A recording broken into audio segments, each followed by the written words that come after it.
Levántate, resplandece, porque ha venido tu luz y la gloria de Jehová ha nacido sobre ti. Porque aquí que tinieblas cubrirán la tierra y oscuridad las naciones, mas sobre ti amanecerá Jehová y sobre ti será vista su gloria.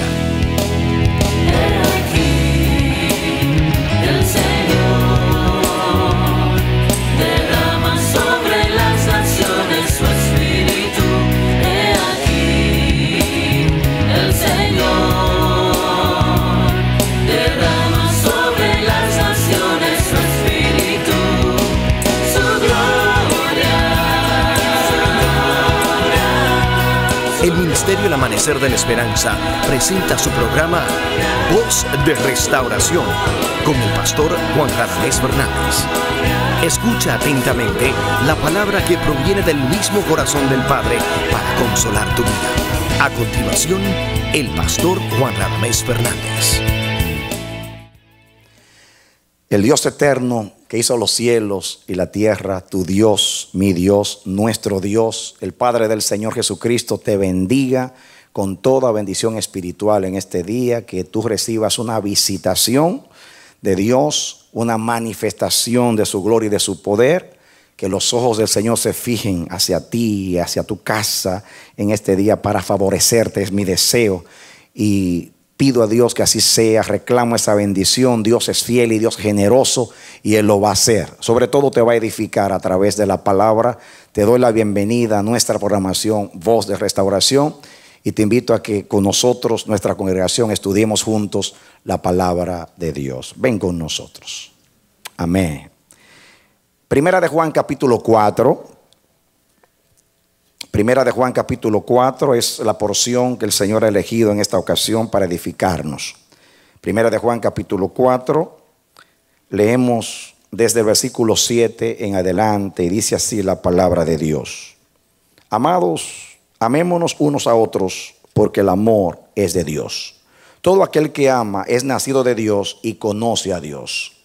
El que no ama no ha conocido a Dios porque Dios es amor. En esto se mostró el amor de Dios para con nosotros, en que Dios envió a su Hijo unigénito al mundo para que vivamos por Él. En esto consiste el amor, no en que nosotros hayamos amado a Dios, sino en que Él nos amó a nosotros y envió a su Hijo en propiciación por nuestros pecados. Amados, si Dios nos ha amado así, debemos también nosotros amarnos unos a otros. Nadie ha visto jamás a Dios. Si nos amamos unos a otros, Dios permanece en nosotros y su amor se ha perfeccionado en nosotros. En esto conocemos que permanecemos en Él y Él en nosotros, en que nos ha dado de su Espíritu. Y nosotros hemos visto y testificamos que el Padre ha enviado al Hijo, el Salvador del mundo. Todo aquel que confiese que Jesús es el Hijo de Dios, Dios permanece en Él y Él en Dios.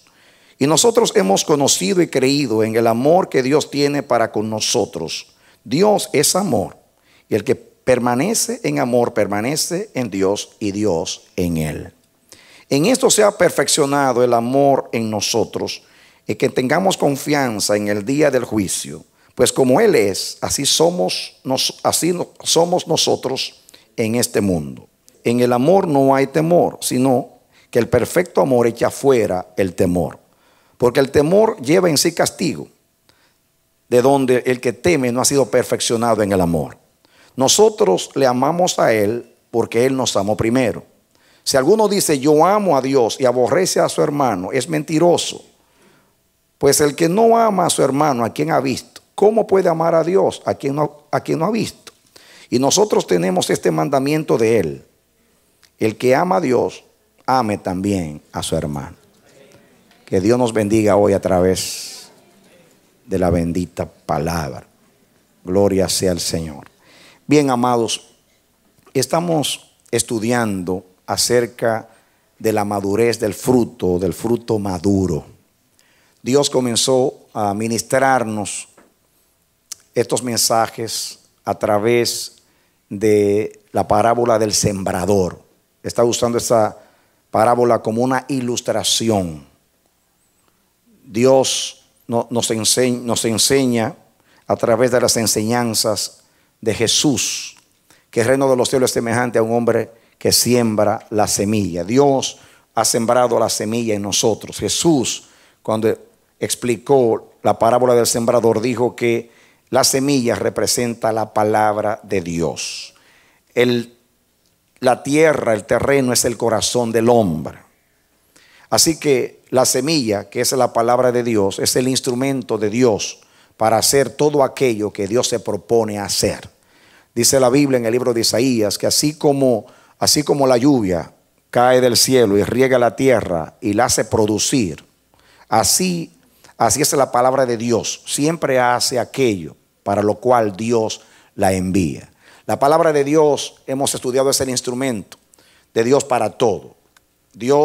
En Dios está la autoridad y Él hace lo que quiere en el cielo y en la tierra. Cuando Él quiere hacer algo, Él usa su palabra.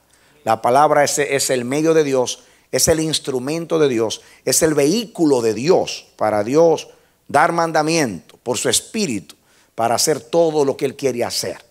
Cuando Él se propuso hacer los cielos, la Biblia dice que por la palabra de Dios fueron hechos los cielos.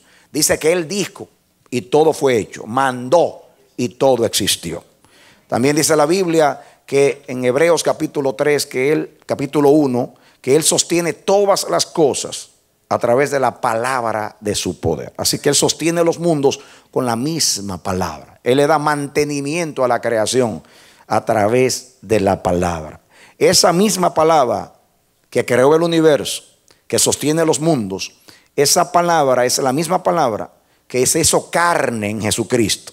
Y el verbo, la palabra, se hizo carne y habitó entre nosotros. Y vimos su gloria, gloria como la del unigénito del Padre, lleno de gracia y de verdad. Esa palabra que es Cristo, a través de quien Dios hizo el universo, se encarnó y vino a obrar nuestra eterna redención. Tú y yo estamos aquí salvados porque la palabra se hizo carne en Jesucristo. Así que la creación, la sustentación y la redención son el resultado de la palabra de Dios. Pero también la regeneración nuestra, el nuevo nacimiento, vino por la palabra. Nosotros dice que hemos nacido por la palabra de Dios, la palabra incorruptible, la simiente incorruptible. Hemos nacido por esa palabra incorruptible que vino a nosotros, usada por el Espíritu Santo para guiarnos a toda verdad. Esa palabra vino y nos dio el nuevo nacimiento. Así que la nueva creación, así como Dios de las tinieblas hizo la luz, así resplandeció en nuestros corazones a través de la palabra. Dios en la primera creación dijo por la palabra: sea la luz, y fue la luz.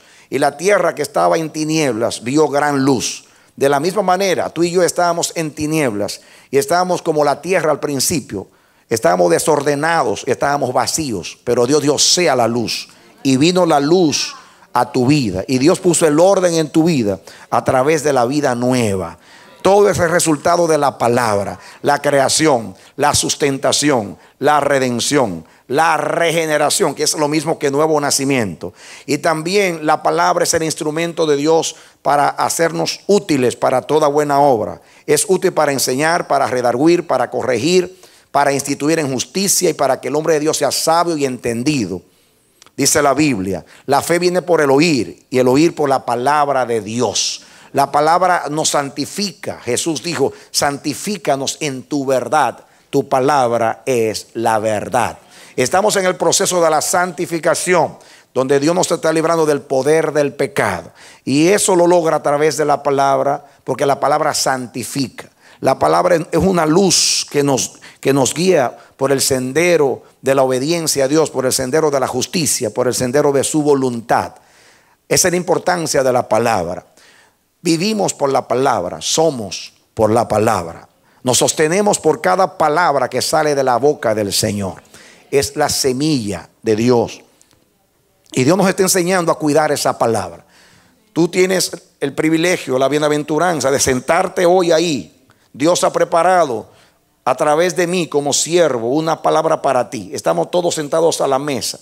Cristo está sirviendo a través de su mensajero, la palabra. Dios va a sembrar algo en ti hoy. Y Dios quiere que tú estimes lo que va a ser sembrado en ti. Amén. El propósito de Dios. Dale aplauso al Señor, alábalo. Amén. Aleluya.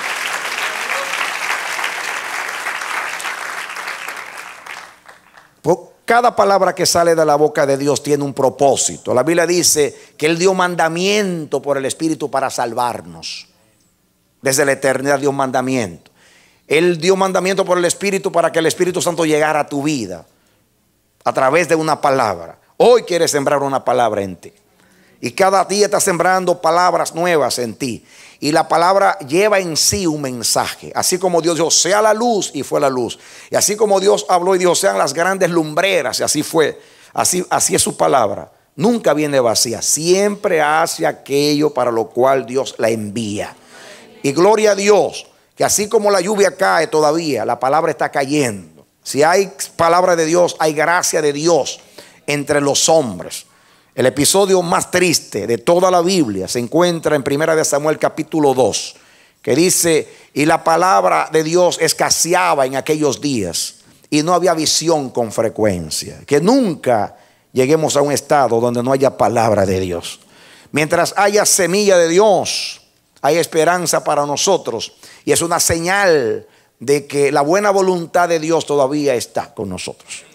El propósito de Dios cuando sembró la semilla de la palabra en ti es que esa semilla no solamente germine, no solamente crezca, sino que esa palabra llegue a su etapa final. El fin de una semilla es el fruto.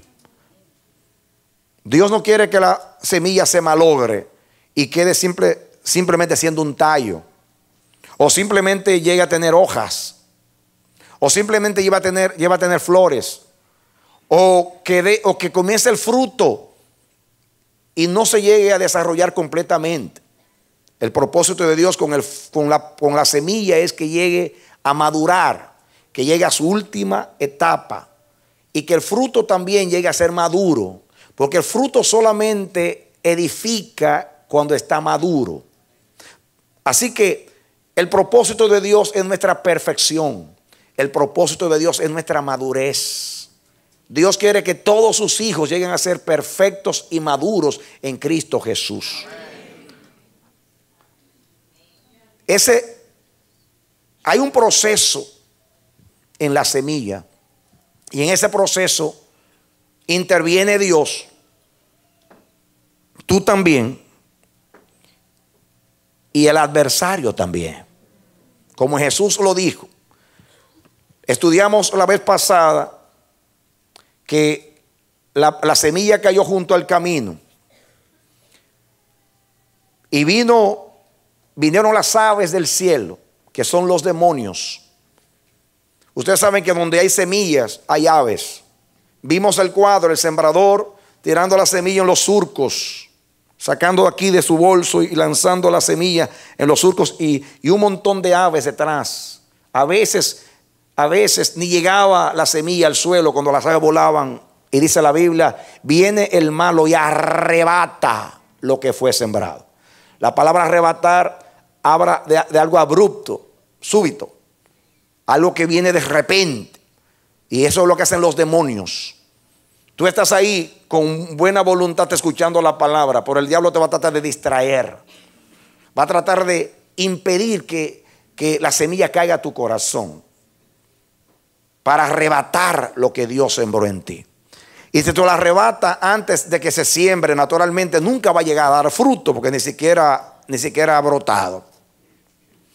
La segunda cayó sobre las piedras o pedregales.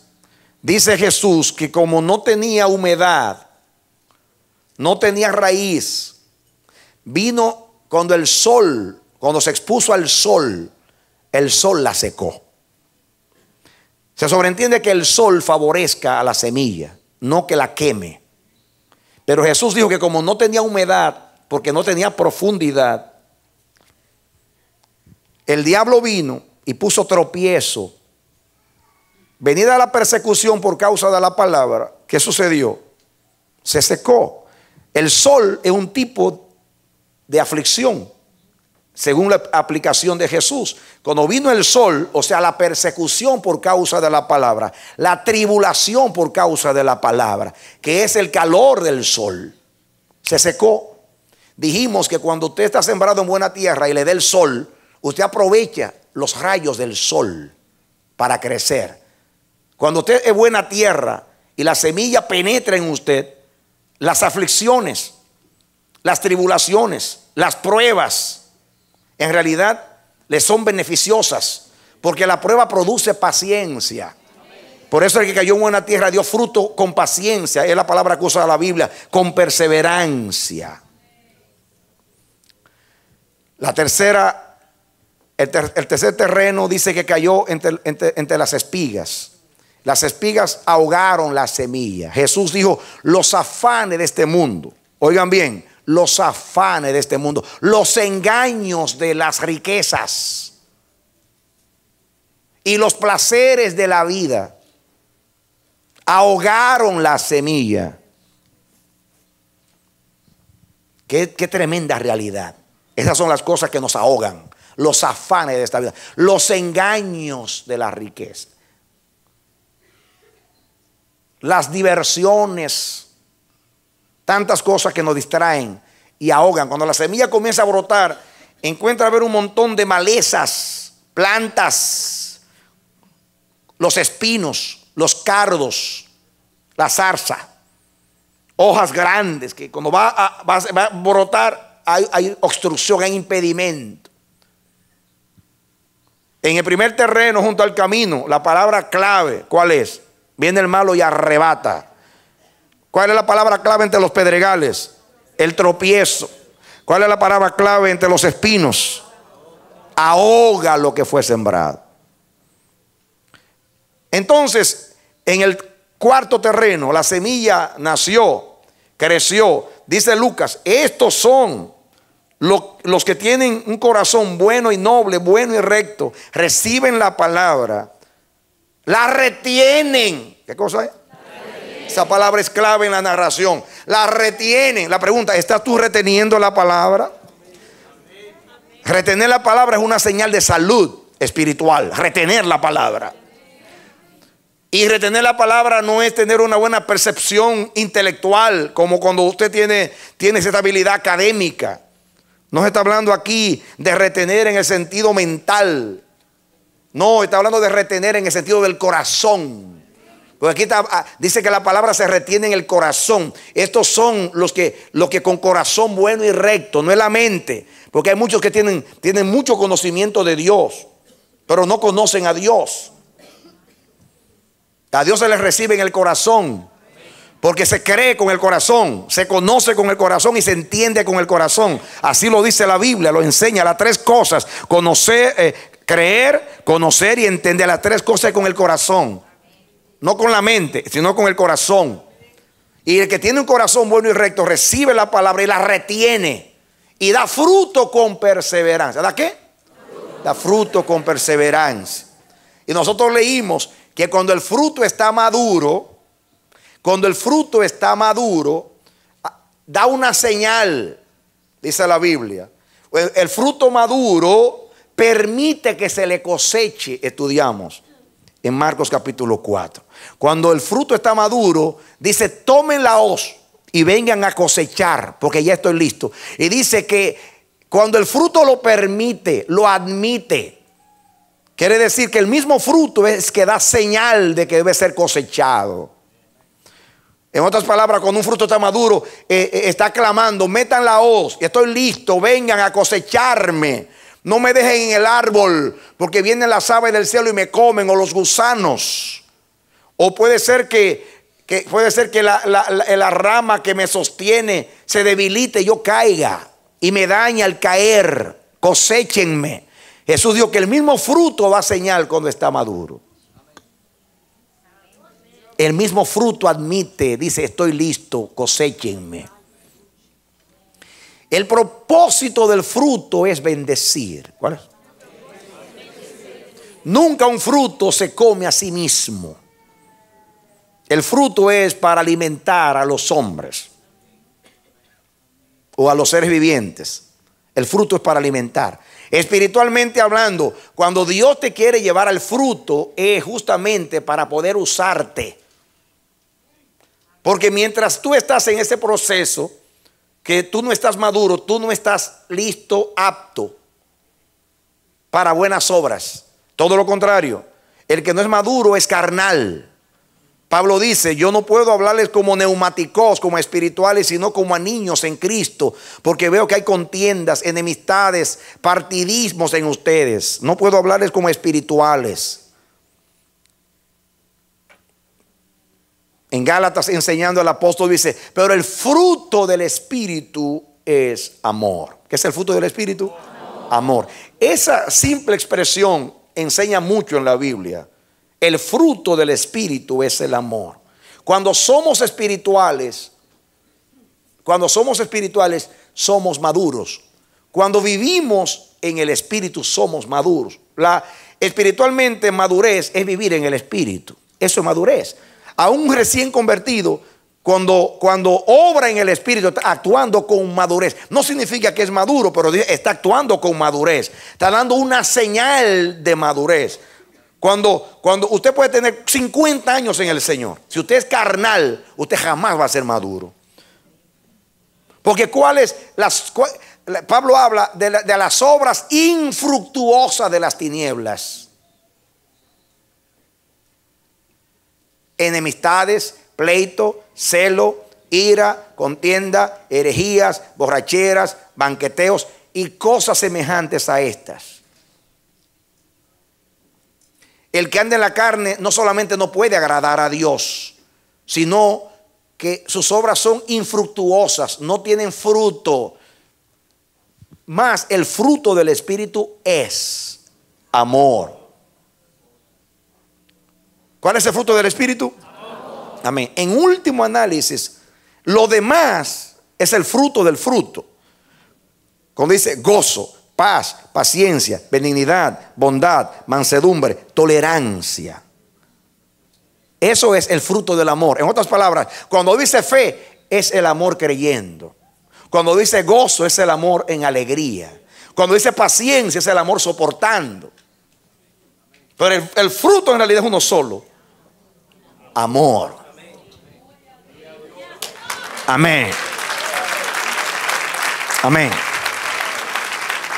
Toda la Biblia lo revela. La Biblia dice Dios es amor. Por eso ahí estudiamos la vez pasada, hablando del amor. La Biblia dice, escuchen, yo tengo aquí en mis notas, basado en lo que dice ahí en la Biblia. Y antes de entrar al tema de hoy, voy a leer lo que yo enseñé la semana pasada. La semana pasada estudiamos, según Primera de Juan 2, 3 al 6, dice, el amor es señal de que guardamos la palabra, señal de que conocemos a Dios. Ahí en Primera de Juan 2 dice, léanlo conmigo, Primera de Juan 2, 3 en adelante, dice, Primera de Juan 2, 3 dice, y en esto sabemos que nosotros le conocemos y si guardamos sus mandamientos. Primera de Juan 2, 3, en el mismo libro, el que dice yo le conozco y no guarda sus mandamientos, el tal es mentiroso y la verdad no está en él. Pero el que guarda su palabra, a este verdaderamente el amor de Dios, dice, en este verdaderamente el amor de Dios se ha perfeccionado. Por eso sabemos que estamos en él. Fíjense, ¿cómo sé yo que el amor de Dios se ha perfeccionado? La señal, el amor es una señal de perfeccionamiento. ¿Una señal de qué? Amén. El amor revela que yo conozco a Dios. El que dice que le ha conocido y no ama, no le ha conocido. Eso es lo que dice aquí. Así que el amor es una señal de si yo conozco a Dios. El amor también es una señal de que yo he visto a Dios. Miren lo que dice el versículo 4:12. Primera de Juan 4:12. Primera de Juan 4:12. Eso es repasando para entrar al tema de hoy. Nadie ha visto jamás a Dios. Si nos amamos unos a otros, Dios permanece en nosotros y su amor se ha perfeccionado en nosotros.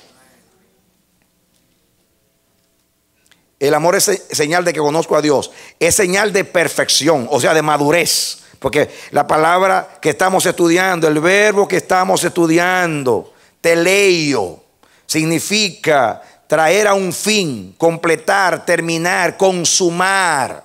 Viene de telos, que significa fin, objetivo. Cristo es el telos de la ley. Es el fin de la ley. Es el propósito de la ley. Es donde desemboca la ley. Es la última etapa de la ley. Por eso Jesús dijo, yo no he venido a abrogar la ley, sino a cumplirla, a terminarla. No se puede comenzar otro pacto si no se termina el primero. Yo vine a terminar el primero para comenzar el segundo. Por eso en la cruz dijo, consumado es.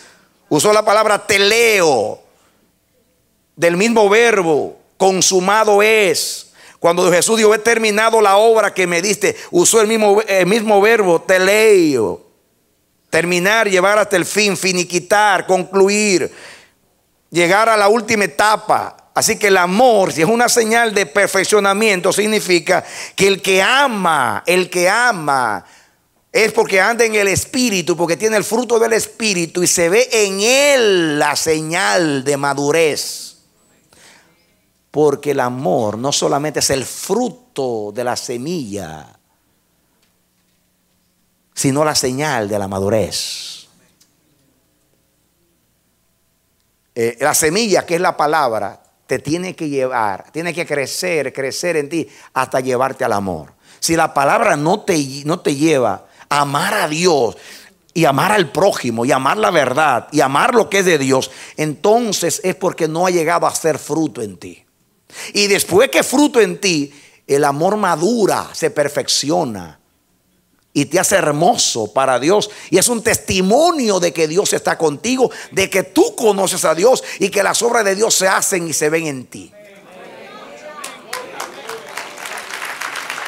Amén. Por eso Jesús dijo, en esto conocerán los hombres que vosotros sois mis discípulos. Jesús nos dijo, en que son ungidos, en que hacen milagros. No dijo eso. La palabra discípulo significa seguir al maestro. Un discípulo es un seguidor de su maestro. En el griego eso es lo que significa la palabra discípulo, el que sigue las pisadas de su maestro. Por eso Jesús dijo, yo voy hacia la cruz. El que no va conmigo hacia la cruz no puede ser mi discípulo. El que no ama la cruz, lo que significa la cruz, no los palos cruzados, sino lo que implica la cruz, que es la muerte al yo para agradar a Dios. La renuncia al yo para agradar a Dios, no puede ser mi discípulo. ¿Por qué? Porque si yo, el maestro, voy hacia la cruz para obedecer a Dios, para llevar muchos hijos a la gloria, renunciando a mi altísima posición para someterme a Dios y lograr la redención vuestra, si ustedes son mis discípulos, entonces ustedes van a ir a la cruz conmigo. Porque el siervo no es mayor que su Señor. Si a mí me han hecho esto, a ustedes también. Van a participar de lo mismo, porque un discípulo participa de lo que hace su maestro. Así lo dice la Biblia. El discípulo debe conformarse con participar de lo que parece su maestro. Ahora Jesús, como es amor, de tal manera amó Dios al mundo a través del Hijo, y de tal manera el Hijo te amó a ti, que se entregó por ti. Y como Él vino no solamente a predicar el amor, sino a vivir el amor y a darse en amor por nosotros, porque en esto consiste el amor, no que nosotros hemos amado a Dios, sino que Dios nos amó primero, en que siendo enemigos ahora somos amigos. Así se manifestó el amor. Entonces, ¿quiénes son los discípulos? Los que aman. ¿Por qué? Porque el maestro amó. ¿Quiénes son los discípulos? Los que aman la cruz, porque Él fue a la cruz. Y amar la cruz no significa ser masoquista que le gusta sufrir. Significa, no me importa sufrir porque amo a mi Señor. Amén. Amén. Estamos captando. Entonces el amor es la señal de que yo soy discípulo de Dios. El amor es la señal de que yo conozco a Dios. El amor es señal de que yo estoy siendo perfeccionado en Dios.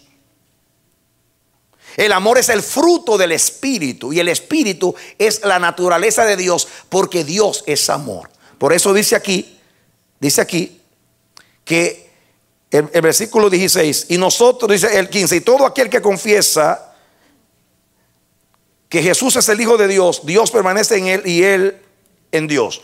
Y nosotros hemos conocido y creído el amor que Dios tiene para con nosotros. Dios es amor. ¿Qué es Dios? Amor. Quiere decir que la esencia de Dios, la naturaleza de Dios, el carácter de Dios es amor. Si usted puede meter a Dios en una licuadora y licuarlo, todo lo que va a resultar es amor. Dios es amor entero y dividido en partecitas. Como quiera es amor. El amor revela la naturaleza de Dios. Amén. Cuando dice, sí, pastor, pero la Biblia dice que Dios es santo. Dios es santo porque su amor es puro.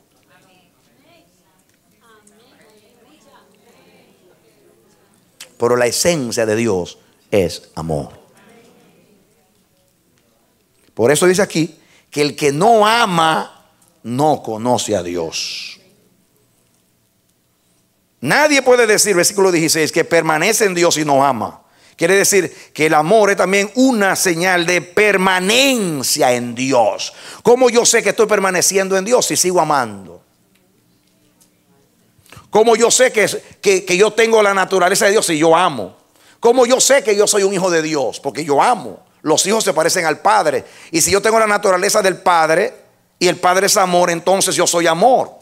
¿Cómo yo sé que soy discípulo de Cristo? Porque el discípulo sigue al maestro y el maestro es amor. Por eso es la señal de que yo soy discípulo de Cristo, de que yo soy un hijo de Dios, de que yo he nacido de Dios.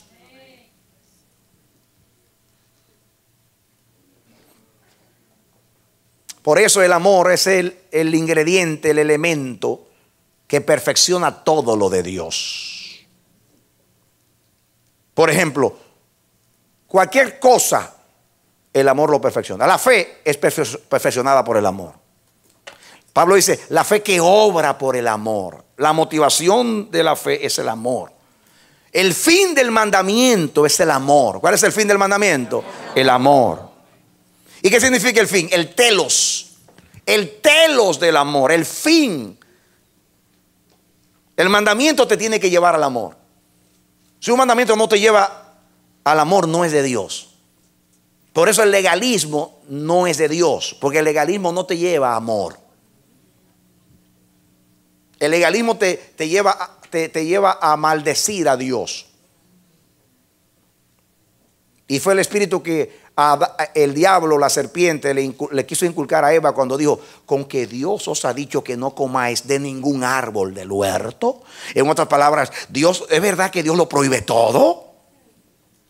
Y la religión todo lo prohíbe para hacerte la vida cristiana imposible y que tú llegues a maldecir a Dios. Pero Eva dijo, no, Dios dijo que podemos comer de todos los árboles. Solo prohibió uno. El fariseísmo, que es una apariencia de piedad, pero que niega la eficacia de la misma, también no lleva al amor. El legalismo, fariseísmo no lleva al amor, lleva todo lo contrario. La gente llega a aborrecer a Dios por ese tipo de predicación. Pero cuando el mandamiento es puro, te lleva a amar a Dios. A menos que en ti no haga una resistencia carnal hacia el mandamiento. Pero si tu corazón es de Dios y tú eres un buen terreno donde tu corazón es bueno y recto, que recibe la palabra, que naciste de Dios, entonces el que ama a Dios ama su palabra. El que es de la luz no se esconde a la luz, sino que se expone a la luz para que se sepa que sus obras son hechas en Dios. El que le corre a la palabra y se esconde por la palabra y no quiere oírla y hace como los fariseos, como hicieron con Esteban, que se taparon los oídos y crujieron los dientes, porque hay dureza de corazón. Pero el fin del mandamiento es el amor. El fin de la fe es el amor. El fin de los dones espirituales es el amor. El conocimiento envanece, el amor edifica. El conocimiento envanece, el amor edifica. Todas vuestras cosas sean hechas con amor, dice el apóstol Pablo. Todas. No debe faltar el amor en nada, porque el amor perfecciona los dones, perfecciona todos los frutos. El amor todo lo perfecciona. Porque el amor es la esencia de Dios. Tu servicio a Dios, si no está basado en el amor, si no está motivado en el amor, no vale nada. Eso fue lo que dijo Pablo cuando mostró el camino más excelente. Si yo hablara lenguas humanas y angélicas del cielo y de la tierra y no tengo amor, nada soy. Si yo tuviese profecía de tal manera que yo revelara todos los misterios de Dios y no tengo amor, yo soy como metal que resuena y címbalo que retiñe. Fíjense, yo hablar en lenguas, tanto énfasis que hay en las lenguas, tanto énfasis que hay en las profecías, ninguno en el amor. Cuando la profecía sin amor es metal que resuena y címbalo que retiñe. Si yo, dice la palabra, si yo tomara todos mis bienes para dar de comer a los pobres, fíjense, todos mis bienes para dar de comer a los pobres, y yo no amo, soy un ruido nada más. Usted dirá, pero caramba, si di todos los bienes es porque amo. Mentira. Usted puede dar hasta su vida por orgullo, por otra motivación, y no es amor. No piense que siempre dar es amor. No. El amor es puro. El amor no busca lo suyo. Así que puedo tener profecías, puedo entregarme al martirio. Si yo tomara mi cuerpo y lo entregara para ser quemado, ahí le está hablando a los mártires. Usted puede ser un mártir y morir por Cristo, entre comillas. Dejarse quemar por Cristo y no ser por amor. ¿Ven que el amor no es una apariencia? El martirio tiene valor cuando es por amor. La profecía edifica cuando es en amor y por amor. Las lenguas revelan la obra de Dios cuando amamos. El amor a usted no lo impresiona, pero a Dios lo agrada.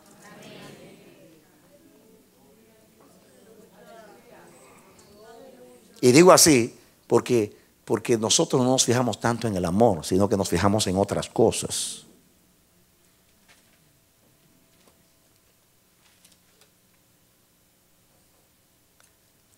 El amor es la señal de que nuestro fruto está maduro.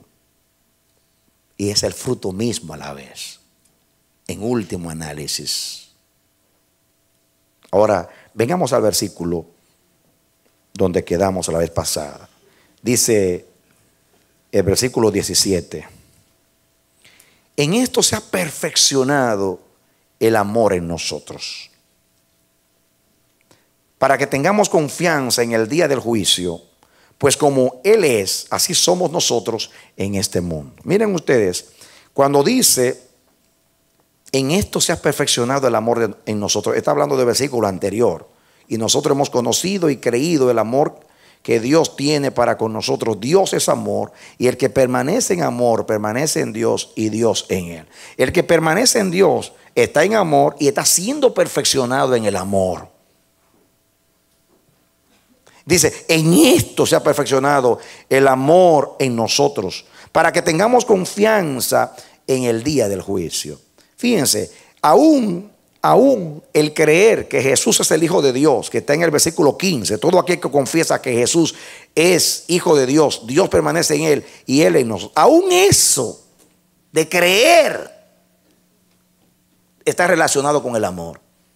Aún la confianza que tú vas a tener el día del juicio está basado en el amor. ¿Por qué?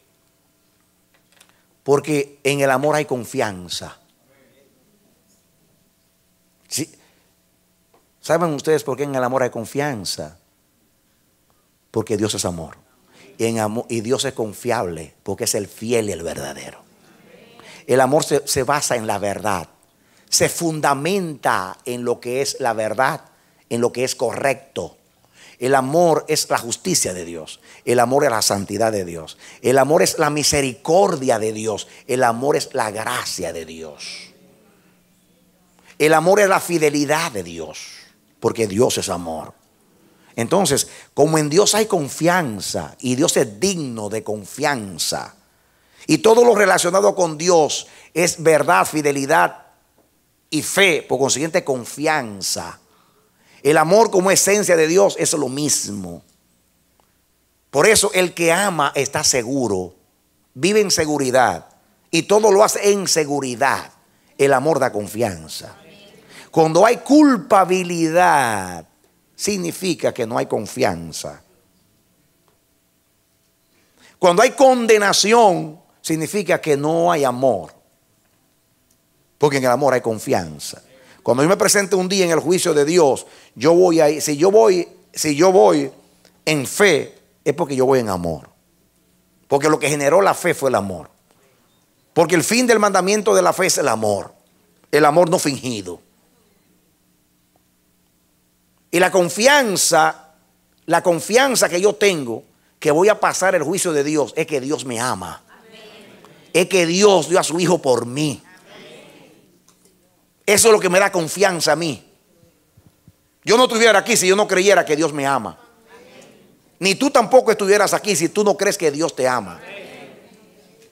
Porque cuando un niño o una persona no se siente amada, esa persona tiene todos los sentimientos impropios que hay. Tiene inseguridad. Sufre de depresión. Tiene mucho temor. Tiene mucha preocupación. Sufre de ansiedad. Si usted analiza, en último análisis, todas nuestras emociones es falta de amor. En último análisis, todos nuestros problemas es por carencia de amor.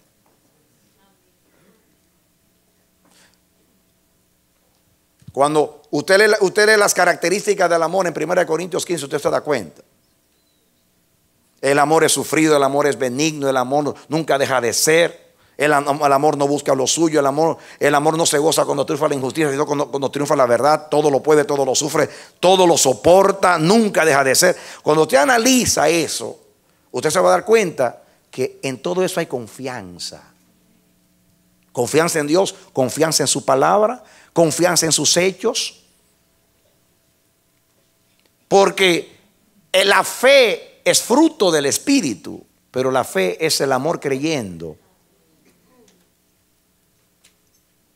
Cuando hay culpabilidad es porque no hay amor. No hay seguridad en el amor. No hay confianza en el amor. Porque el amor todo lo cree. ¿El amor qué? Todo lo cree. Cuando hay duda, no hay amor. No hay amor. El apóstol pone un ejemplo. Y dice, el 18. En el amor no hay temor. Yo puedo decir también, en el amor no hay ansiedad. En el amor no hay zozobra. En el amor no hay preocupación. En el amor no hay culpabilidad. En el amor no hay falta de estima. Pero vamos a poner el ejemplo del amor. Del temor acá. En el amor no hay temor. ¿Qué dice ahí? ¿En amor qué?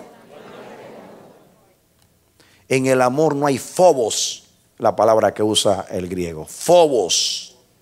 De ahí viene la palabra fobia.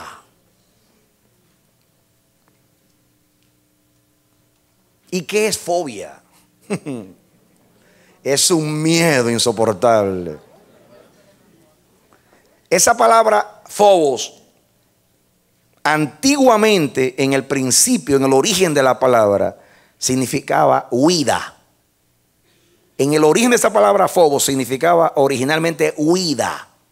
Por eso, todo aquello que provoque en ti huir es phobos.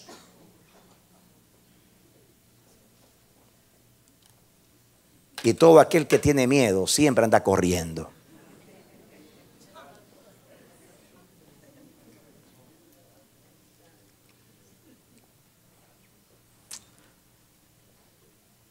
¿Cuántas personas le tienen miedo a Dios y le andan corriendo a Dios?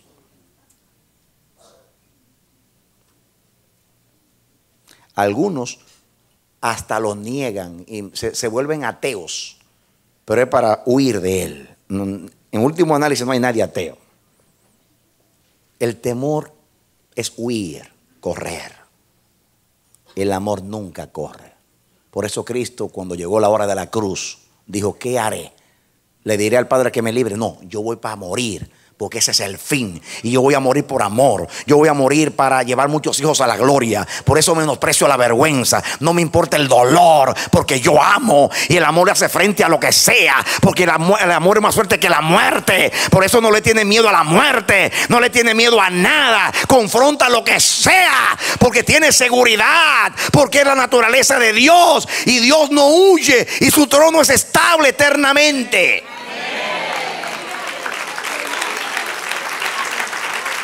Amén. En este momento, si tú quieres recibir agapeterapia, que es la terapia del ágape, del amor, ponte a analizar a qué tú temes y haz un examen para que tú veas que falta de amor. En último análisis, fobos, huida. El amor es confianza. El amor es valor. El amor es valentía. El amor sabe que el bien siempre va a triunfar. Por eso no le teme al mal. Tiene confianza en que la verdad siempre triunfa, tarde o temprano. Y como el amor se basa en la verdad, el amor no le importa admitir, reconocer, confrontar. Si hay que ir a la cruz, voy a la cruz. Si hay que ir a la vergüenza, voy a la vergüenza. Si hay que confrontar al jefe, lo confronto. Si hay que ir donde el diablo, voy donde el diablo. Y si hay que ir a la presencia, voy en el nombre de Jesús.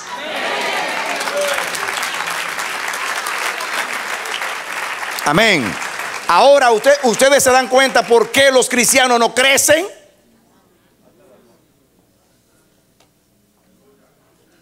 Porque en último análisis, todos nuestros problemas, que son obras infructuosas de las tinieblas, obras de la carne, que no puede agradar a Dios, en último análisis es lo contrario, lo adverso a lo que es el fruto del Espíritu. ¿Por qué andamos corriendo? Correr no solamente es correr en el sentido de usar los pies para cambiar de lugar. Adán no salió del huerto y corrió, pero estaba detrás de un árbol. ¿Cuántos andan escondidos? ¿Por qué se usa la careta de la hipocresía? No es para ocultarme. ¿Y qué es ocultarse? Es huir. Cada vez que usted se quiere ocultar, usted está corriendo. Y es porque usted no ama. Porque el amor no tiene problema con pedir perdón. Y tampoco tiene problema con reconocer que falló. Por eso no teme ni a Dios, ni al diablo, ni al mundo, ni al pecado, ni a la carne, ni a la gente. Amén. Amén. Amén. Amén. Dígame cualquier cosa que usted teme. Usted tiene, por ejemplo, problema de timidez. ¿En qué se basa la timidez? En un miedo, en un fobos. La timidez es un fobos. Temor a que me ridiculicen, por eso no hablo. Temor a equivocarme, por eso no actúo. Temor a que me rechacen, por eso me escondo, por eso no hablo, por eso yo me ando cabizbajo así. Que ni quiero que paso y digo, ay, que nadie me vea. El que ama no anda así. Y yo no te quiero meter en un problema, yo te quiero dar la solución. Eso que te pasa, con Cristo se te pasa. Y el amor echa fuera el temor.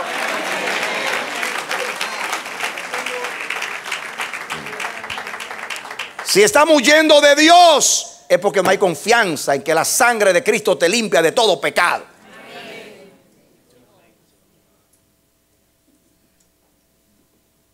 Aquí habla del juicio. Usted se va a presentar al juicio un día en amor, creyendo que Cristo le amó, que Dios le amó, y que usted es perdonado, perdonado no por nada que usted hizo, sino porque Dios es amor y lo perdonó.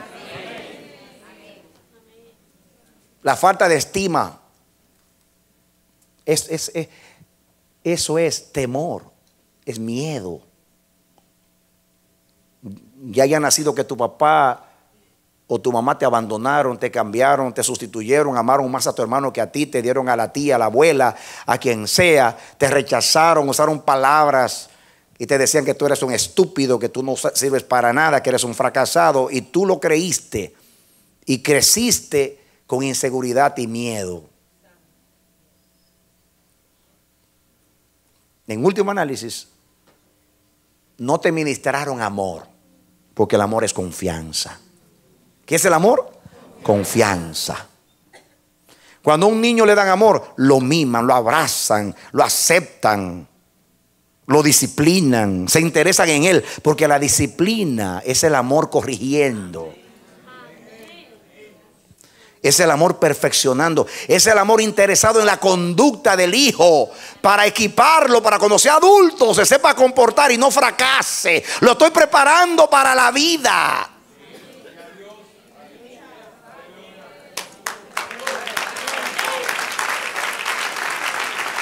Amén.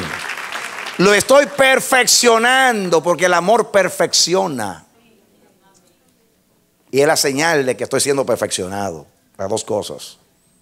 Es el fruto y a la vez la madurez del fruto.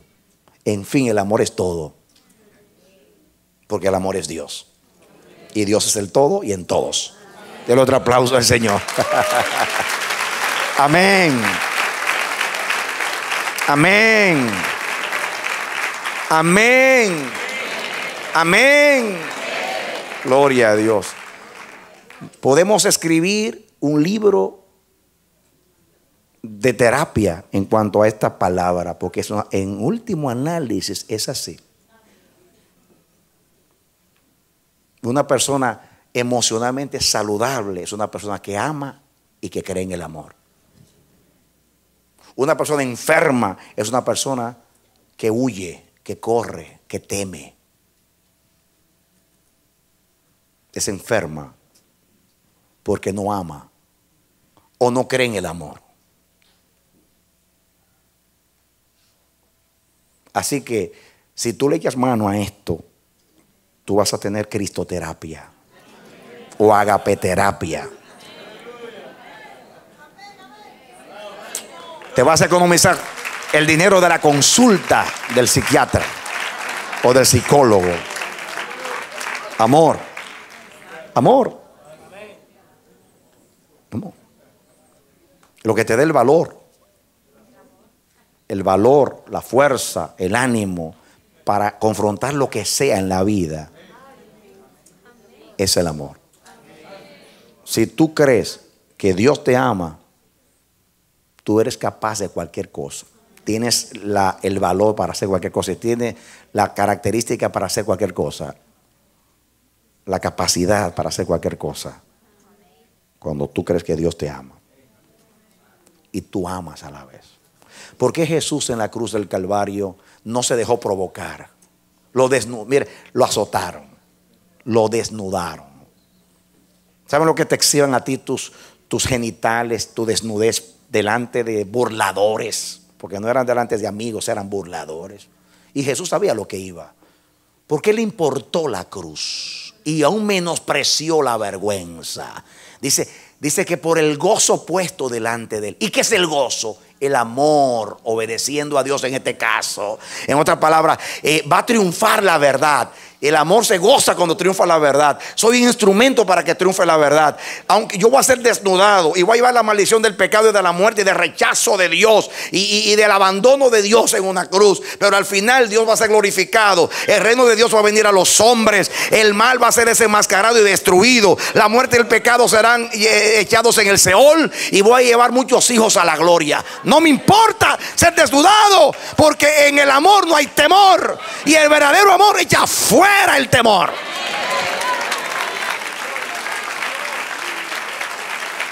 Amén. ¿Qué fue lo que le dio a Dios la fuerza, el ánimo y la buena voluntad para que se escriba Juan 3:16? De tal manera amó Dios al mundo que dio a su Hijo. Si hubiera tenido miedo, ¿lo da? Si hubiera tenido desconfianza, ¿lo da? No, el amor siempre anda en seguridad.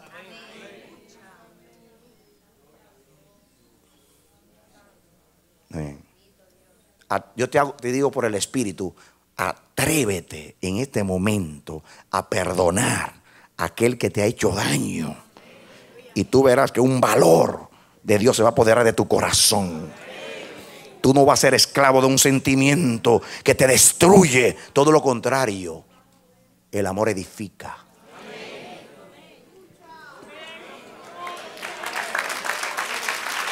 Amén. Amén. Amén. Saca el temor. Saca el temor.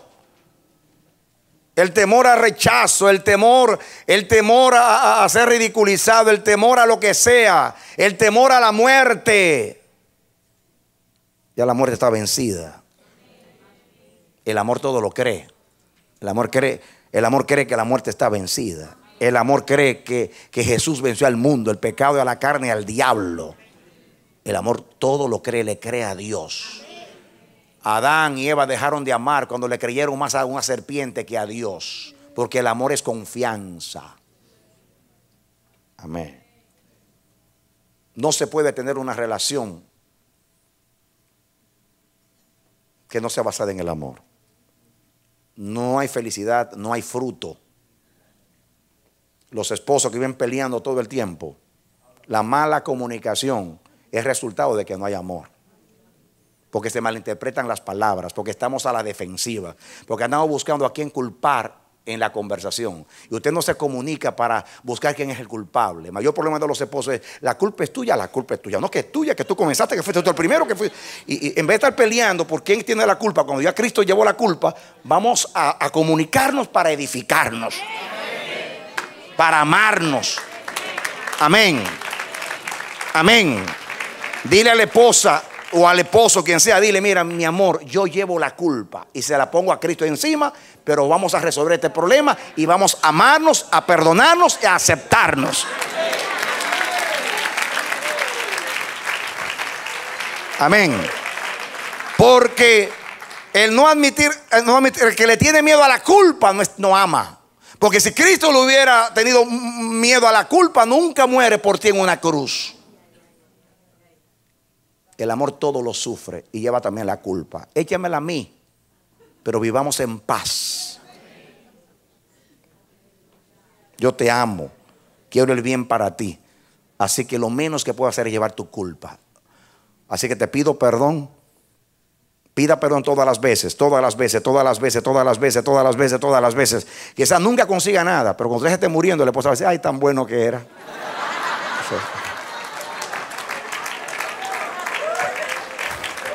Aunque sea por el dolor de la soledad, lo va a admitir un día.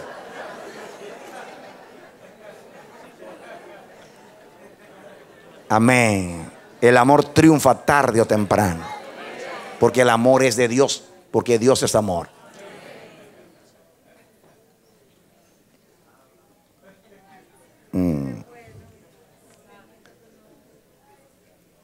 Miren, hermanos, en el amor no hay temor. No hay. El temor está en otra parte, pero no está en el amor. Sino que el perfecto amor ¿Cuál amor? Otra vez aquí viene el gran verbo que estamos estudiando. Teleia agape o agape. El amor perfecto. Mira la palabra ahí, teleia. Teleia agape. Es que dice el amor perfecto. Oye la palabra teleia. El amor que llega a la última etapa, que llega al fin.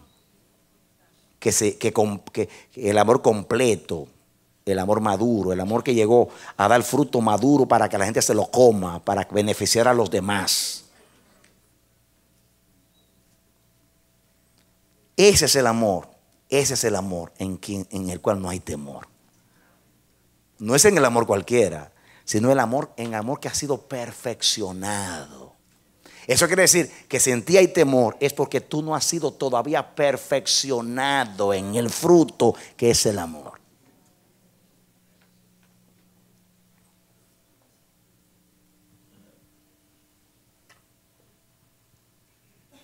En el amor perfecto, maduro,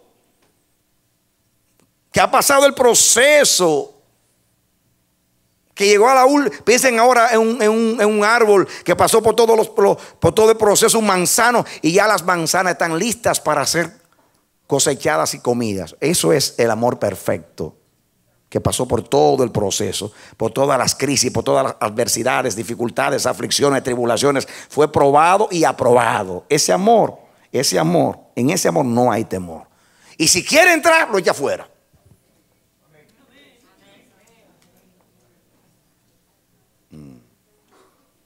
Dice aquí, en el amor no hay temor, sino que el perfecto amor echa fuera el phobos, la fobia, el temor. El amor perfecto, el amor maduro, el amor que llegó al fin, a ser completado en el proceso. Ese amor no admite temor. Y si quiere entrar, lo echa afuera. Esa palabra, echar afuera, es la misma palabra que usa Jesús cuando dice: el príncipe de este mundo viene y yo lo echo fuera. A los que vienen a mí, yo no los echo fuera. La palabra quiere decir expulsar, echar hacia afuera. O sea, hágase de cuenta que el perfecto amor vomita el temor, lo echa afuera. ¿Saben ustedes por qué la tumba vomitó a Jesús y lo echó fuera? Porque no lo podía retener en la tumba, porque era amor, porque era perfecto. Y el sepulcro es para los pecadores. Y Jesús no fue al sepulcro por causa de él, sino por causa de nosotros. Pero ya al tercer día, el sepulcro ya al Seol le dio náusea, porque nunca había tenido un hombre perfecto adentro. Y lo vomitó al tercer día. Lo expulsó. Amén. Así hace el amor, que es perfecto, cuando algo que es malo, sucio, o lleno de temor, o impropio, o es obra infructuosa de las tinieblas, lo vomita. Por eso el amor, cuando viene en extremo murmuración, dice: ay, hermano, por favor, no me hable de mi hermano, por favor. ¿Qué estás echando fuera? No tiene que decir: te reprendo. No, ay, hermano, no me edifica hablar del hermano. Si es verdad lo que tú dices de él o de ella, ¿por qué no oramos de todo corazón? Porque la Biblia me dice que nos soportemos los unos a los otros, que llevemos las faltas los unos a los otros, que el amor cubre multitud de faltas, que el amor no hace nada indebido. Así que, ¿por qué no oramos? El amor no solamente echa fuera el temor, echa fuera todo lo impropio. ¿Por qué tú se humillas delante de Dios? Yo cuando voy a la cama todos los días, el Espíritu Santo me hace mirar. Le doy gracias a Dios por todo el día, porque me cuidó a mí, a mi familia, me protegió. Parezco un niño dándole gracias por todas esas cosas. Pero si yo sospecho que alguna conversación no le agradé, ahí comienzo entonces a confesar, Señor, si esto no te agradó, y ahí comienza la tristeza, perdóname. ¿Por qué? Porque yo le amo. Yo le amo, yo no le quiero entristecer. Y ahí viene entonces el pedir perdón, el humillarme, el decir, ayúdame, no quiero ser perfecto, porque el amor ama la perfección, porque el amor es de Dios. El amor es el todo para nosotros. Lo que nos da valor para apartarnos del mal es el amor. Seguimos. Escuchen acá. Dice aquí, el perfecto amor echa fuera, expulsa el temor, lo vomita, lo saca inmediatamente. Y eso es inconsciente. Eso no es fabricado. Eso no, yo te reprendo, temor. No. Es que es un rechazo. Tú no tienes parte, Dios, en esto. Yo confío en Dios. Yo confío en su palabra. Yo confío en el bien. Yo confío en la verdad. Yo confío en el triunfo del bien. No me importa nada. Yo estoy seguro en el Señor. Esto no tiene cabida. Esto no es de Dios. Fuera. El mismo amor lo echa fuera. No eres tú. El mismo amor lo echa fuera. Cuando tú ofendes a Dios y tú pides perdón ahí, tú quieres, tú te humillas porque sabes que le heriste. Ese sentimiento es el amor que no quiere ofender. Cuando tú heriste a un hermano, hablaste de él, lo murmuraste y tú vas donde el hermano y tú pides perdón. Ese es el amor rechazando, echando fuera. No solamente el temor, cualquier otra cosa. El amor echa fuera todo lo malo. Por eso perfecciona. Por eso representa la perfección. Todas esas inseguridades, problemas, conflictos, esas defensas que tenemos, que siempre nos estamos defendiendo, excusándonos, hablando mentiras para que la gente, para cuidar el Dios imagen, para que la gente vea que somos buenos cuando no lo somos, mentimos, a una mentira le echamos otra mentira encima diciendo que no lo hicimos. Todas esas cosas están basadas en nuestras inseguridades. Porque tenemos temor que la gente sepa quiénes somos. Pero si mi Cristo fue desnudado en una cruz siendo perfecto, ¿por qué voy a ocultar a la gente que soy perfecto, que soy imperfecto cuando todos lo saben? Es tonto meterse detrás de un árbol para esconderse de Dios.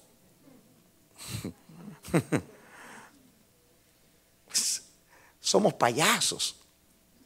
En último análisis, somos tontos. A veces perdemos todo.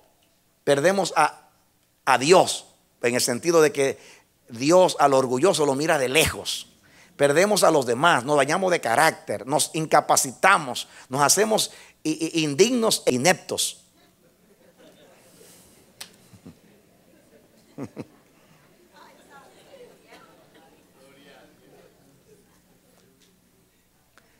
¿Saben por qué?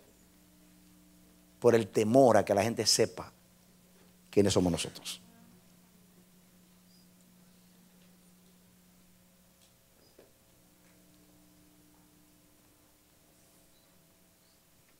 Nos incapacitamos, perdemos la idoneidad.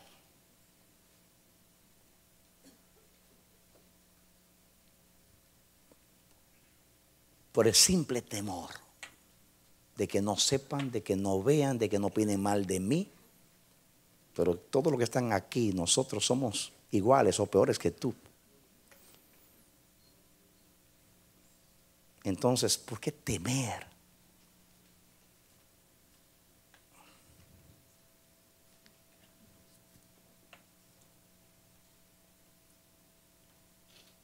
En el amor no hay temor, sino que el perfecto amor echa fuera el temor, porque el temor lleva en sí castigo. Miren, el temor lleva en sí un castigo, lleva castigo. Esta palabra castigo es la palabra griega, kolasis. En griego dice ahí, kolasin eshei. Lleva el castigo. Tiene castigo. Es como si cargara el castigo, lo llevara en sí mismo, lo tiene. El temor tiene en sí un castigo, lleva en sí un castigo. Colasis. Aquí describe no un efecto, sino un proceso. El temor, en realidad, no es que trae una consecuencia o tiene un efecto de castigo, sino que es un proceso. Es un proceso que al final, o sea, lleva en sí mismo y desemboca en algo peor en cuanto al castigo. Es un proceso.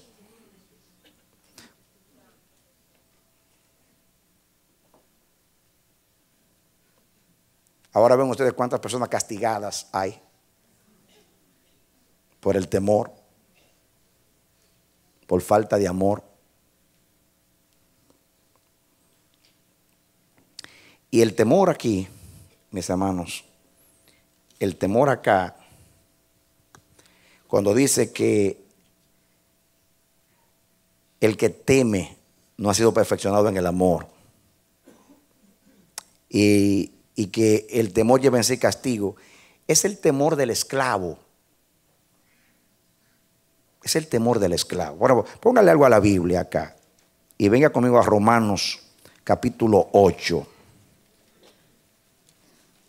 Romanos capítulo 8.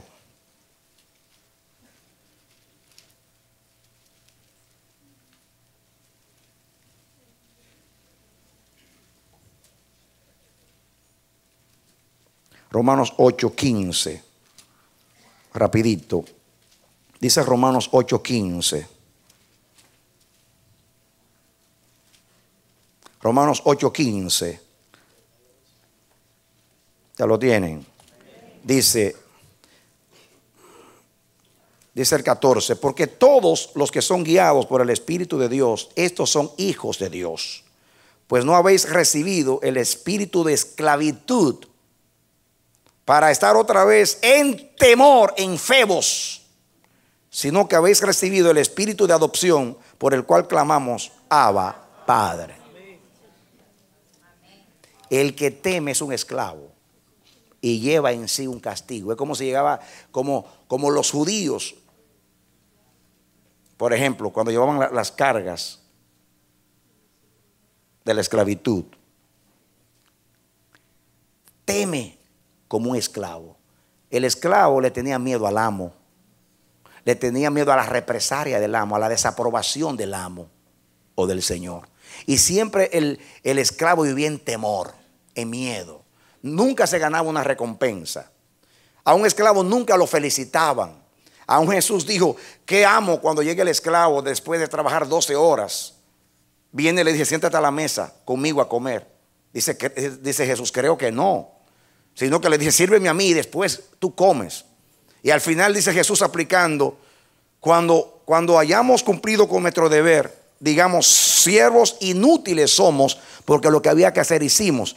Enseñando que un siervo era comprado como un inmueble para servir y que nunca merecía una felicitación, porque cuando servía, por más que servía, ese era su trabajo y tenía que hacerlo porque era un esclavo. Así que ¿por qué felicitar a alguien que hace lo que es su deber hacer? Esa es la idea de Jesús. El esclavo siempre temía a la represalia del amo y vivía siempre en temor. Trabajaba como una bestia y siempre estaba tímidamente esperando la aprobación que nunca llegaba. Lo que llegaba muchas veces era el castigo.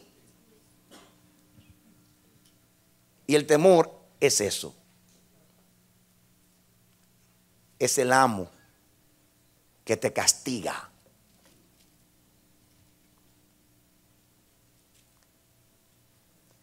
Pero cuando usted ama a Dios y usted es amado de Dios, usted no anda en temor, sino en confianza. Por eso le dice al Padre, Abba, que significa Daddy, papito. Los esclavos nunca podían decir papito porque no eran hijos. El amor no solamente te da el derecho al cielo, sino que te da la confianza para entrar a Dios, creyendo que no eres un esclavo, sino que tú eres un hijo. Amén. Amén. El temor lleva en sí castigo, como el esclavo. Aquí dice que no hemos recibido un espíritu de esclavitud o de temor. Yo recibí un espíritu de amor, no de temor. ¿Y usted cuál recibió? Hoy usted se va a sanar de todos los temores. Denle un aplauso al Señor. Amén.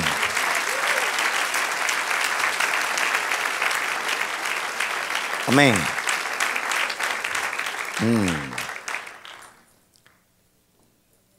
En la Biblia habla de dos temores.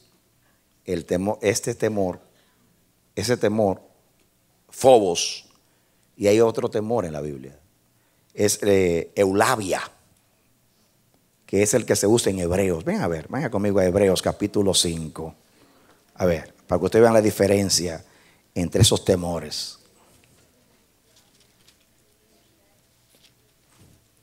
Hebreos 5:7. Ahí rapidito, búsquenlo. Hebreos 5:7. ¿Lo tienen ya?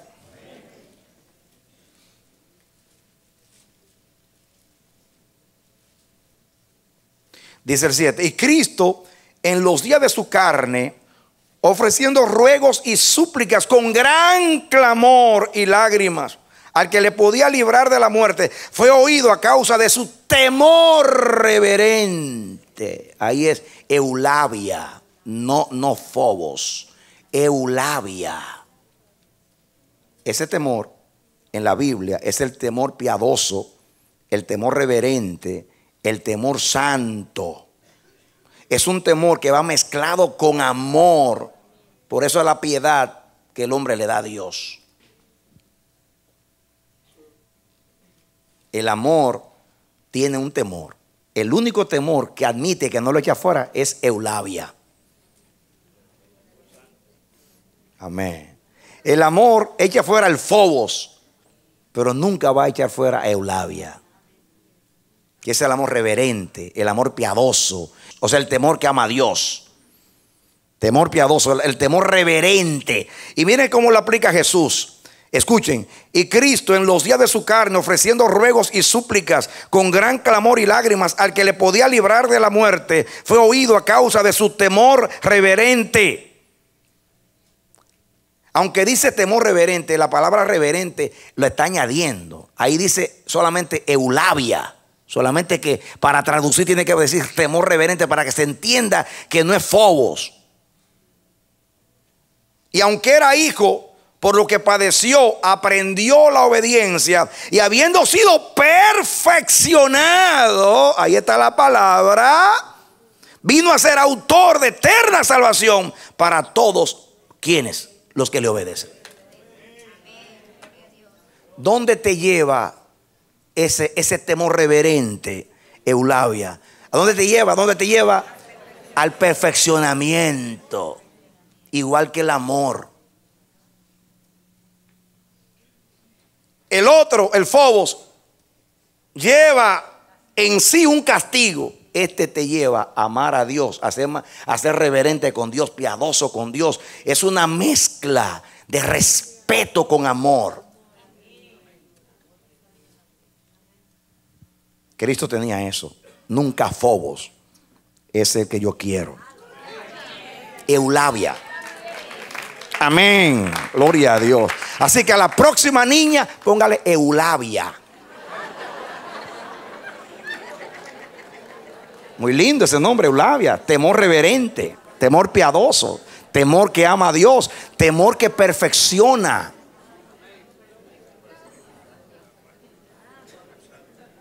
Gloria a Dios. Ya están deseando tener una niña para poner Eulabia. Si nace un varón, no le ponga Fobos, por favor.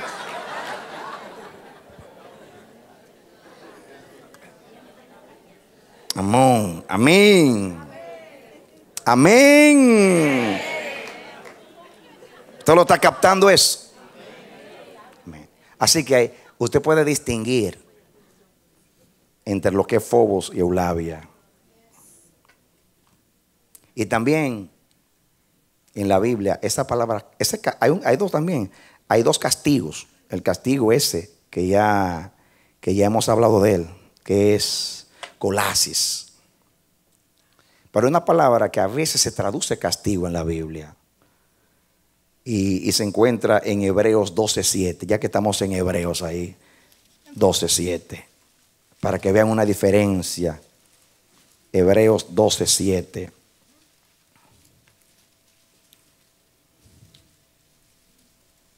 Escuchen.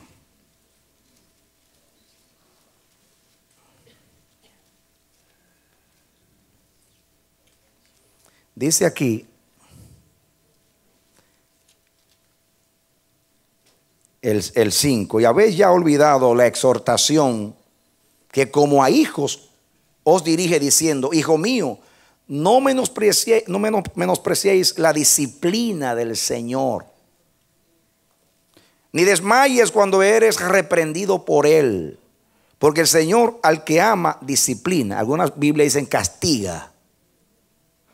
Y azota, porque algunos ven el azote también como un castigo, a todo aquel que recibe por hijo.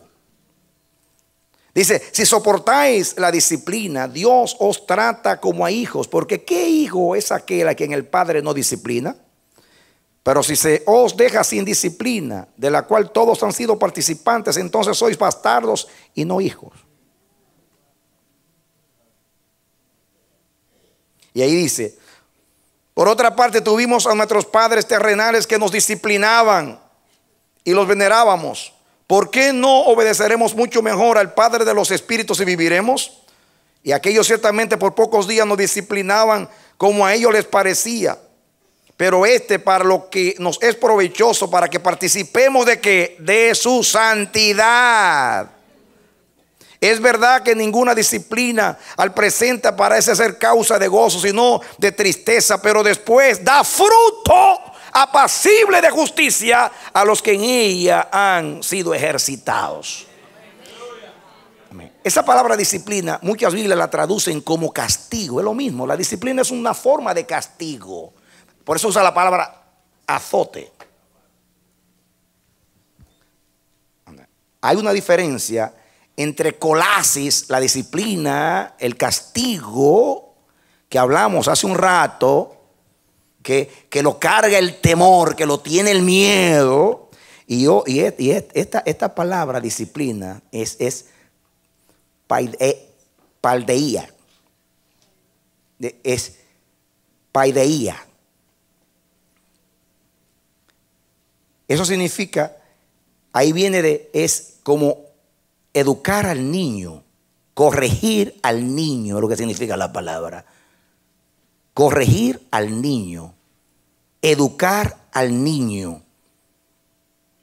Es diferente corregirlo para educarlo, para que participe de la perfección y de la santidad, que para que lleve en sí un castigo, como el temor. Entonces, ven aquí el contraste entre dos castigos. Fíjense que el segundo temor, Eulalia, perfecciona. Y aquí el otro castigo también perfecciona. Aquí hay un temor y un castigo que no perfecciona, que te llevan a algo terrible y malo. Es como si fuera algo punitivo, algo como una venganza. Es como dándote tu merecido. Pero eso no es el castigo de Dios. Dios no te disciplina para darte lo que tú mereces. Dios te disciplina para hacerte participante de su santidad, para perfeccionarte, para que tú lleves el fruto del amor, el fruto del Espíritu. Y fíjense algo que me llama la atención, que después vamos a estudiar en otra ocasión, que ese temor, a través de ese temor, Jesús aprendió obediencia. Siendo hijo aprendió la obediencia a través de ese temor.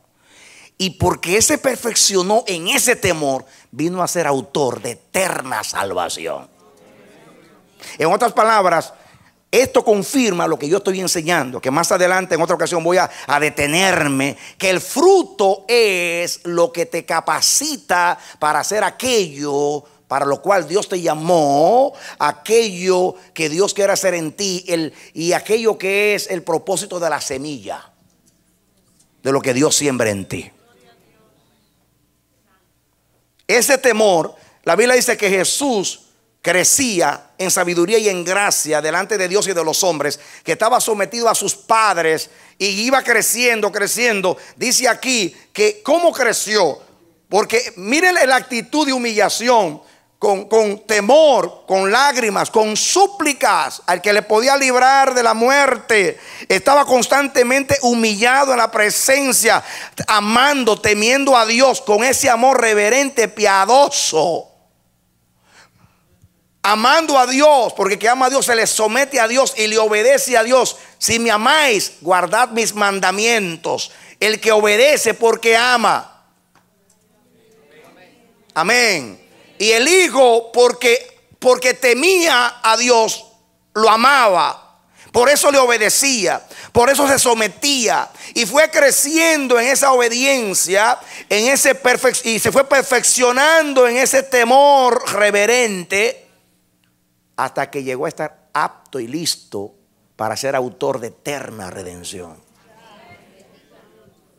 Y la pregunta mía es, si Jesús tuvo que pasar por un proceso de perfeccionamiento en el temor de Dios, aunque siempre temió a Dios desde que nació y no había engaño en su boca, pero tuvo que crecer en ese temor. La pregunta, ¿y nosotros?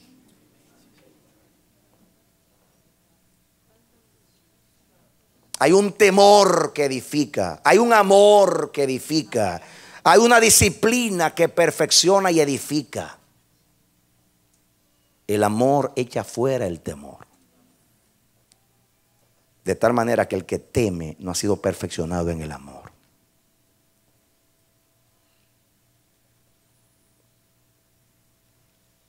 Y terminemos leyendo la última parte del versículo. Dice aquí. Termina diciendo el 19. Escuchen, terminamos el 18. En el amor no hay temor, sino que el perfecto amor echa fuera el temor, porque el temor lleva en sí castigo, de donde el que teme no ha sido perfeccionado en el amor. Fíjense que el que teme es porque todavía no ha alcanzado ese grado. Nosotros, ahora viene aplicando, le amamos a Él porque Él nos amó a nosotros. Si alguno dice yo amo a Dios y aborrece a su hermano, es mentiroso. Pues el que no ama a su hermano a quien ha visto, ¿cómo puede amar a Dios a quien no ha visto? Compárenlo con el 12. Nadie ha visto jamás a Dios.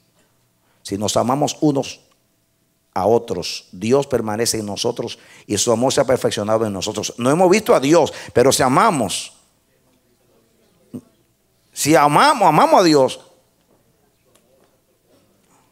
Escuchen, nadie ha visto a Dios. Si nos amamos unos a otros, Dios permanece en nosotros. Aunque no lo veamos, la gente lo va a ver en nosotros. Él es invisible a simple vista, pero se ve a través del amor. ¿Te entendió? Él es invisible a simple vista, pero cuando amamos, la gente ve a Dios en nosotros.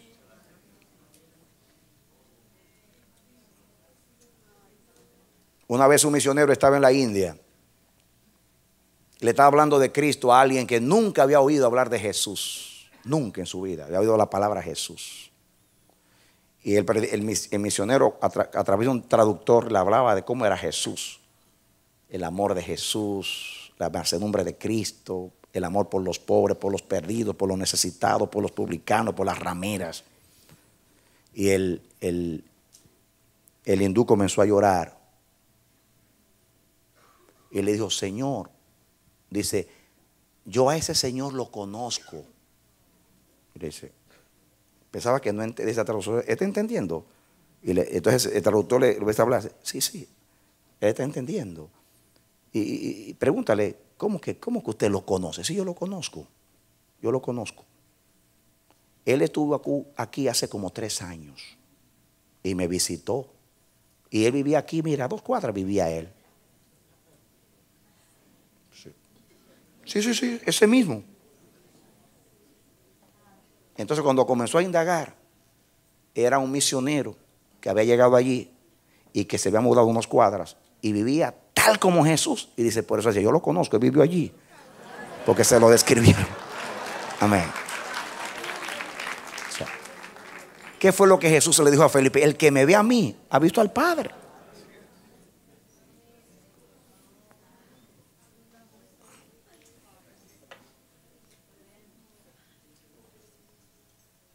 Yo en ti, tú en mí, ellos en nosotros, para que sean perfectos en la unidad, para que el mundo crea que tú me enviaste. La perfecta unidad hace que el mundo crea que Dios es entre nosotros. El perfecto amor hace que el mundo vea a Dios, aunque nosotros no lo veamos. Y aquí dice, este versículo dice que no es posible que usted pueda decir que ama a Dios a quien usted no ha visto.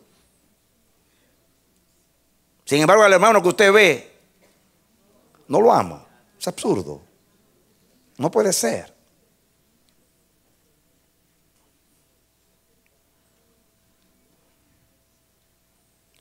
El 21. Y nosotros tenemos este mandamiento de Él: el que ama a Dios, ame también a su hermano. Este mandamiento, un mandamiento nuevo os doy, que os améis los unos a los otros. Si me amáis, guardad mis mandamientos.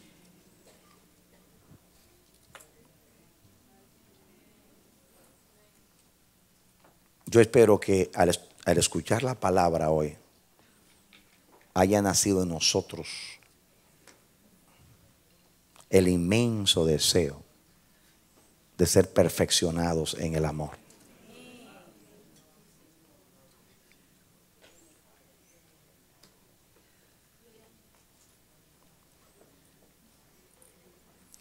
Mis hermanos, este es un mensaje muy sencillo, con la profundidad del corazón de Dios. Yo quiero que la apelación la haga el Espíritu Santo en tu vida hoy, y no yo, sino el Espíritu de Dios.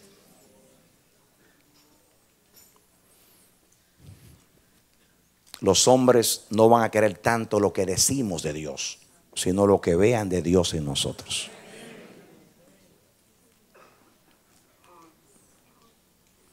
Esa es la razón por la cual Dios es invisible, porque quiere hacerse visible a través de nosotros. Cuando Jesús dijo, yo estaré con vosotros todos los días hasta el fin del mundo, es a través de la vida de Dios, de la vida del Espíritu que Él está en nosotros, viviendo su vida en nosotros. Vuelvo y te digo lo que me preocupa a mí, no solamente entre nosotros, sino lo que está sucediendo en la iglesia de Cristo en el mundo. Te voy a decir algo que ya te dije, lo voy a repetir porque Dios me ha ministrado mucho estos días con eso. Dios me ha dicho a mí, fíjate que antes los enemigos de la iglesia, el enemigo de la iglesia era el mundo. El mundo nos mataba, el mundo nos perseguía, el mundo nos odiaba.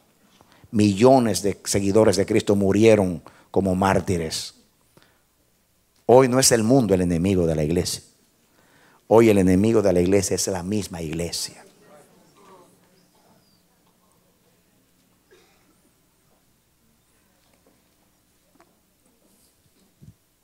¿Por qué yo lo sé? Miren cómo los cristianos se atacan y se aborrecen. Si Dios está usando una iglesia, comenzamos a buscarle defectos a la iglesia para menoscabar el impacto de lo que Dios está haciendo a través de ella. Si Dios está usando un predicador, comenzamos a decir, sí, pero él no tiene esto, no tiene aquello. Y comenzamos a buscar defectos para neutralizar lo que Dios está haciendo a través de él. ¿No se llama eso ser un enemigo? ¿Por qué estamos tan divididos en tantos grupos, bautistas, metodistas, menonitas, concilio tal? Y nos atacamos y nos menospreciamos y estamos separados y ponemos tantas barreras y el mundo nos ve.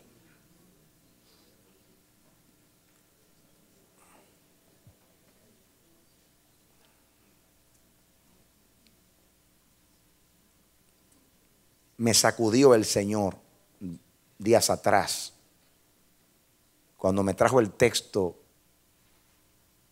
donde Jesús, el contexto donde Jesús lo culpaban de echar fuera demonios en nombre de Belcebú, príncipe de los demonios. Y Jesús se defendió de esta manera.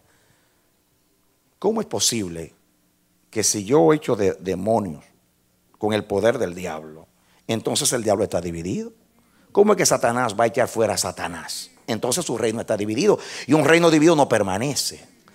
Y yo, ¿sabes lo que yo entendí? El argumento de Cristo fue que el diablo no está en contra de sí mismo y que el reino del diablo no está dividido. Y yo digo, ¿cómo es posible que el reino de Satanás no está dividido y el de Cristo está dividido? Satanás, los demonios están, aunque se aborrecen, aunque se odian, porque ¿qué puede haber en el infierno sino odio, competencia y todo lo malo? Pero ellos tienen un fin común, es pelear contra Dios y su propósito, y esa es la causa por la cual están unidos.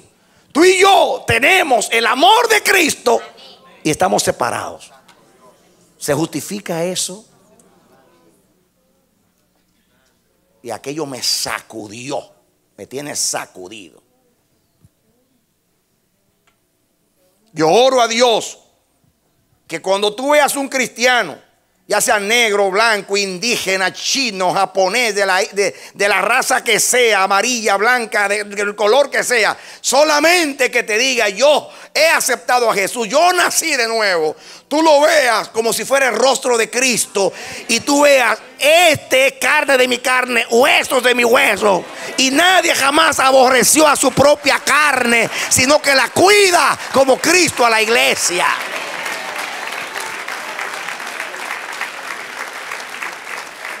Amén.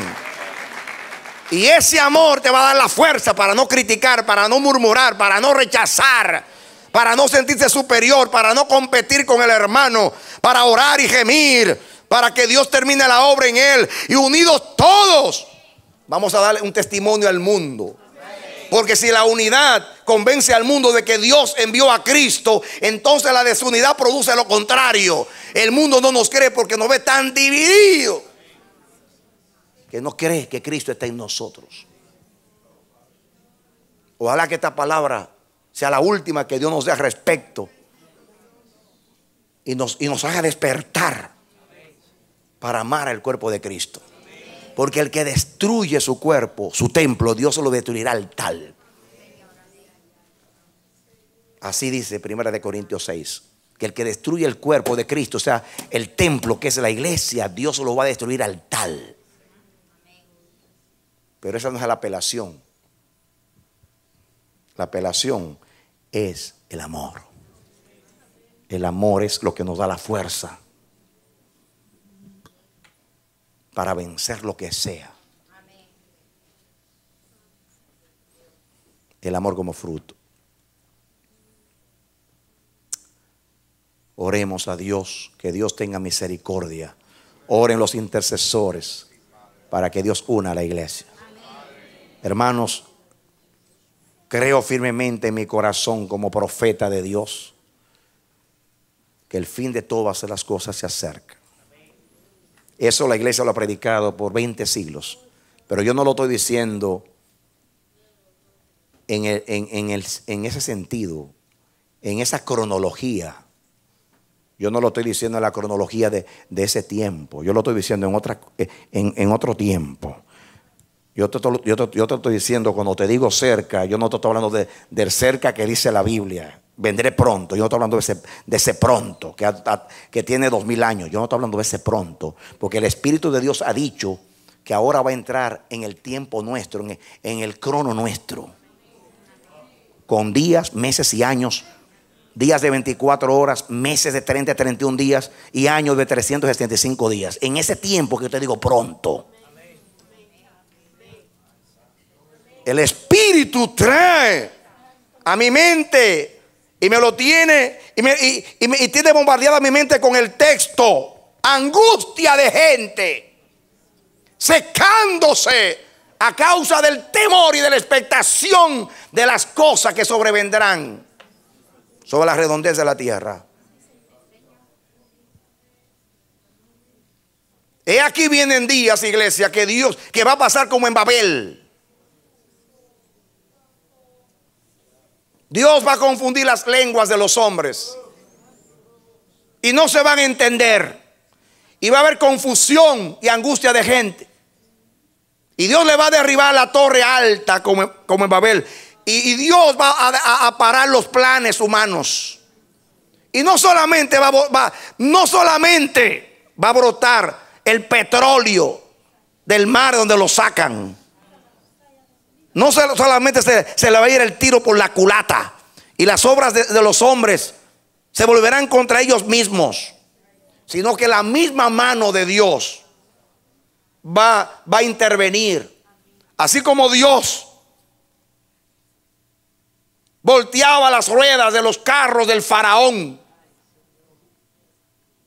y ellos pensaban que era un accidente, así va a ser la mano de Dios muy pronto sobre los hijos de los hombres.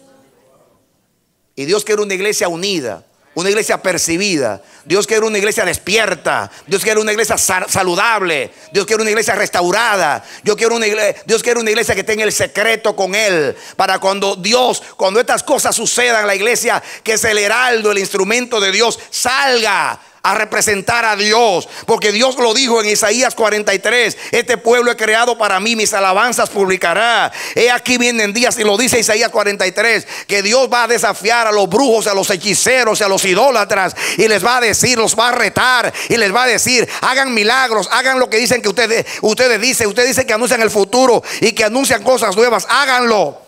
Y yo le voy a mostrar que antes de mí no fue creado Dios, ni lo será después de mí. Y voy a usar a mis testigos. Ustedes son mis testigos, que me creen, me conocen y me entienden. Y yo los voy a llamar de los 4 cabos, dice el Señor, del norte, del sur, del este y del oeste. Voy a llamar a mi pueblo y los voy a confrontar con los hechiceros y los idólatras. Y voy a demostrar a través de mis testigos que antes de mí no fue creado Dios, y que solamente yo anuncio cosas nuevas. Amén, amén, amén, amén. Por eso Dios te quiere despertar al amor y a las buenas obras, a la perfección. Porque el fruto nuestro es la santificación, y el fin es la vida eterna. Oremos, Padre, en el nombre bendito de Jesucristo, tu Hijo. Despiértanos, Dios. Por años nos sentamos a recibir mensajes, somos edificados. La palabra tuya no está presa, siempre hace aquello para lo cual tú la envías. Pero Jehová nuestro Dios, Jehová nuestro Dios, que no se haga ineficaz tu palabra en nuestros corazones. Oh Dios, que este día sea el día que tú lo logres en nosotros. Por favor, en el nombre de Jesús, estimúlanos, enciéndenos. Oh Dios, crea en nosotros una pasión por el amor, un fuego que nos queme en nuestro interior. En el nombre de Jesús, perfecciónanos a través del amor. Echa fuera, oh Dios, el temor. Quita el castigo. Danos un temor reverente que perfecciona. Por amor a tu nombre, Señor. Por amor a tu nombre. Lloro por ti, mi hermano. Yo levanto mi voz y mis ruegos y mis súplicas al Dios Todopoderoso que hizo los cielos y la tierra, para que esta palabra penetre. Esta palabra no solamente traiga en ti un convencimiento, sino poder y eficacia, porque la palabra de Dios es eficaz, es operación de su poder. Esa palabra haga lo que Dios quiere hacer en tu corazón, y es producir el fruto maduro del amor para hacerte un hombre y una mujer perfecto, perfecta en Cristo Jesús. Yo oro para que el reino de Dios te visite en esta hora en el nombre de Jesús.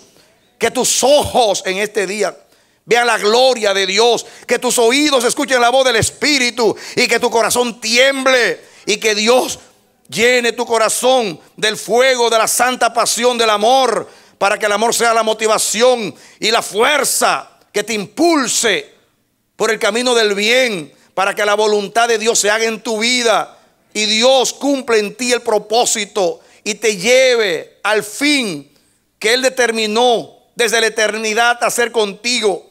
Y es ese propósito santo. Que tu corazón se abra hoy para Dios, para que Dios te dé ese fruto. Que Dios te bendiga y te dé la victoria en Cristo Jesús. Amén. Esperamos que este mensaje haya sido de edificación para tu vida. Si deseas recibirlo en su forma original, puedes solicitarlo a El Amanecer de la Esperanza, P.O. Box 70, Bronx, Nueva York 10473.